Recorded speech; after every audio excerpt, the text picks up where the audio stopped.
different one. As we navigate the complexities of personal finance, the Breakfast Club likes to hold your hand and take any questions that you have to the experts. One question that often used to pop up years ago is, kya mutual funds sahi hai mere liye? Are mutual funds the right investment choice to make? Now, over the last few years, it feels like there's been a bit of a tidal shift on that question. Most of us know that yes, mutual funds are a sensible decision to make. But what does that actually mean? What are the mutual funds that one should be investing in? What's the right way to do it? And if you're someone who's been doing it for years, what's the next step to take? To tell you about this, to also tell you about the industry at large, how wide investment has spread within it, Mr DP Singh, Deputy Manager Director and Joint CEO of SBI Mutual Funds, is with us here on the show. Sir, thank you for joining us. Let me just tell the audiences a little bit more about you and then we'll come to you with questions. He brings over 32 years of experience in the banking and financial services industry. Mr. Singh has been instrumental in driving the growth of SBI Mutual Fund over the last few years. And we've also seen SBI expand its reach in urban and rural areas, launch several innovative products. We'll talk a little bit more about that here on the show. Mr. Singh, thank you for joining us.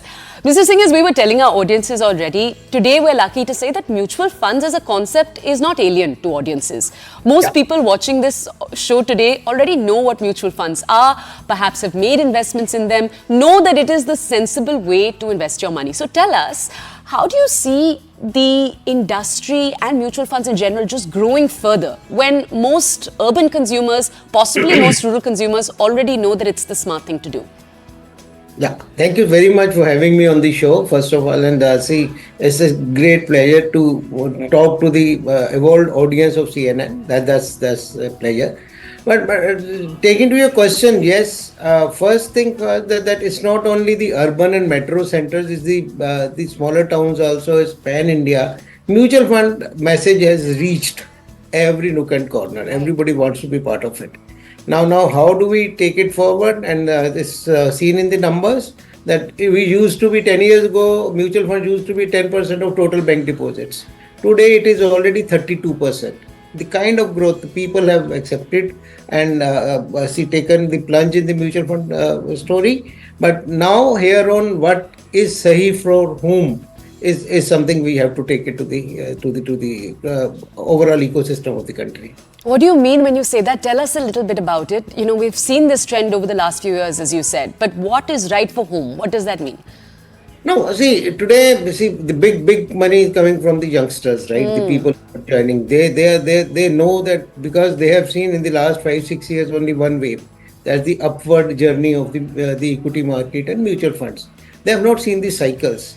We as an industry, we have the responsible people have to tell them, look, these cycles are like, this is not a straight line. This is a volatile kind of business, and you have to be here for the long period. If you are seeing good money being made in 6 months and 1 year, that is not something which happens in the market. And there will be a cycle of 6 months, 1 year where you will lose money. You will see the notionally money coming down. You have to be ready for that and keep it for long period. If you are taking a plunge in equity market, it should not be for 6 months or 1 year. It has to be minimum for 3 to 5 years, then move forward for a longer period to create wealth. Wealth is not created in 6 months and 1 year. It's like that line that we're so used to, mutual fund investments are subject to market risk. It's very hard to take that line out of our brains. Tell us, sir, if you could tell us a little bit about the trends we've seen. So you just gave us some insight. You told us that younger people, when they invest, they typically will take it out early. That's something that needs to change. Tell us a little bit about trends you're seeing in other age segments too. The changes you want there, what you've observed about markets. Now, what I feel is that we need to educate youngsters the most because youngsters are riding the wealth creation journey of their parents also today. Right. Day before I was traveling from Chandigarh to Ludhiana, and the driver whom I was driving with asked me, what are you doing? I said, I am an SBI Mutual Fund. He says, I am also doing mutual fund. How do you do it? He said, I have downloaded an app and I am doing through that app. How did you come to know about it? He said, my son is software engineer. He told me and I downloaded it. Now I keep on investing in this thing, and he doesn't know anything about this thing. But the education has come from his son. Right. Now his son needs to be educated if we need to the next level. That is 10 years ago it used to be different. All the youngsters used to say that my money is being managed by my papa, my mother, or something like that in the family. But today it's other way around because youngsters feel that they are the experts in this market. So we need to reach out to them. That I'm taking it as a challenge for the industry and for myself, that we have to reach out and tell them what is the right. सही में क्या सही है वो बताना बहुत जरूरी है. Sir, this is but just such lovely news to start the day with, and you're right. Even I've observed that taking place everywhere, and I'm just a common layperson, but I have seen young people talk about how they are investing their parents' money, and it's lovely. You know, you'll be driving sometimes, as you said, in Ubers, and you'll see the drivers either checking their stock market. You know, they have stock market applications, or they'll be checking their mutual funds, and it's incredible to see, as you said, that kind of information and knowledge reaching everyone around the country. Tell us something, sir. You touched on this a little earlier. You talked about the fact that market downturns happen, and sometimes when those downturns happen, people will make changes, and those changes sometimes aren't the smartest changes. Tell us, what do you think mutual fund investors should do during market downturns? See, they have to have patience, and any downturn doesn't stay for a long period, and it comes back because businesses are doing very, very well in India. And I strongly feel, and as a part of the ecosystem of the country, we strongly believe the next 2 decades are ours, and capital market is bound to grow.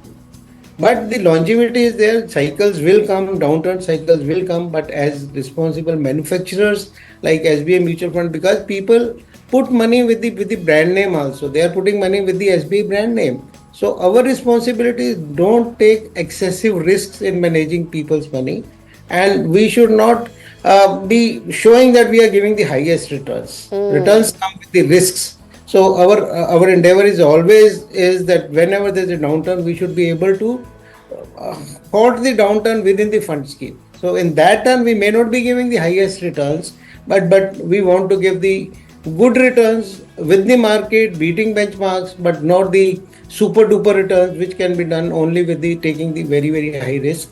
So that's the role of all the credible fund houses, to take care of people's money. Basically, you want to be investing money smartly for people and safely for people. I think safe is the key operative word here. Mr. Singh, relative safety. Relative safety. Can we ask you then, Mr. Singh, because you've touched on something very interesting here. When people are deciding how to select a fund, then how should they go about deciding that? Because you're essentially saying, don't go for the person that's giving you, or the establishment that's giving you the largest returns. Look at safety, a combination of factors. Then give us your formula. How should one look for where they invest their money, how they select a fund? What are your tips?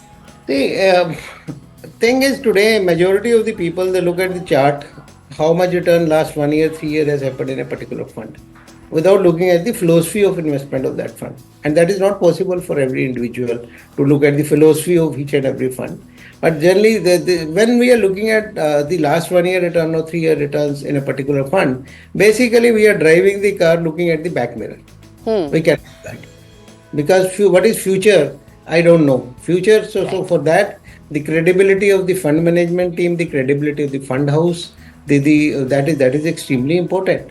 So one thing I want to actually caution, that we should never ever be putting money in something which has given the highest returns, because these returns have come on in the background of so many other things which we are not knowing, and whether these things are valid today or not, we don't know, right?